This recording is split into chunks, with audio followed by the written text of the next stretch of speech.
Здравейте, посетители на YouTube, аз съм Мартасос и днес снимам ревив на сервера Lemoncraft, който е идеален сервер за survival. Това е спауна, който включва тук има кал и пик, тук Anvil, тук по принцип има хел табелка, обаче не знам къде отиде. Тук е enchant такъв долу-горе и ларпете са Event, Fishing, Info, Jump, Nature, PFP, Shop и XP. Последно учим на Nature, защото там ми спря флая. Тук чупят почти всички честове. Общо в честовете не знам колко легове има, обаче пак включва легове. Опа. Warp Fishing е следващия Warp, който ще отиваме.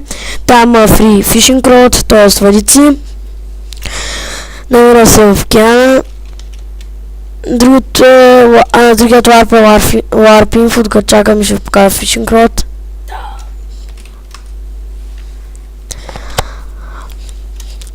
Сервера има много плагини. Също има и SMS верига, която сега ще покажа. Ето хората. Аз хората Staff. Това е Warp Staff. Това са правилата и сега ще ви прочета SMS услугите. Регулар 24 за 93 месеца, Елит 6 лева, всичките са за 3 месеца, VIP 12 лева, Утре 18 лева, Jesus 22 лева. Така, следващия Warp е Warp Jump, който е с хубава награда. Сега ще ви покажа каква е.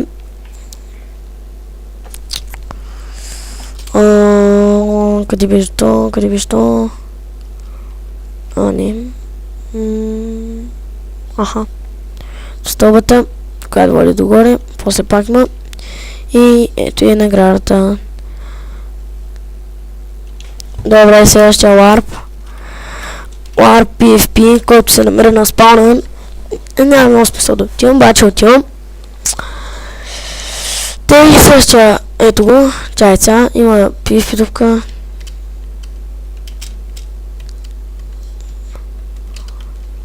Малка е, обаче има и лабиринт. Опа, той пък опретка. Ти не го знам къде води. Аха. Така, Warp. Опа. Warp Shop, който включва най-важните айтеми. Има дама айтеми, айтеми за хом, айтеми за пошенки.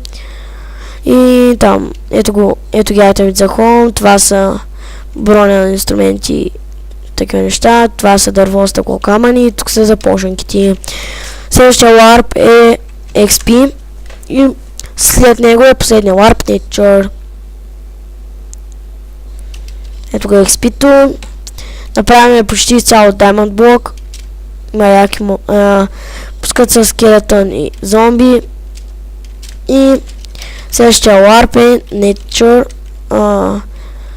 Всъщност на Warp Nature няма смисъл да ходя много, ама отивам. Там ми спря флая. Няма по принцип постройка, обаче те пигменти ни бият. И това беше от мен. Ако ви е харесал клипа, влезте в Lemoncraft, лайкнете го и се абонирайте. И това беше от мен.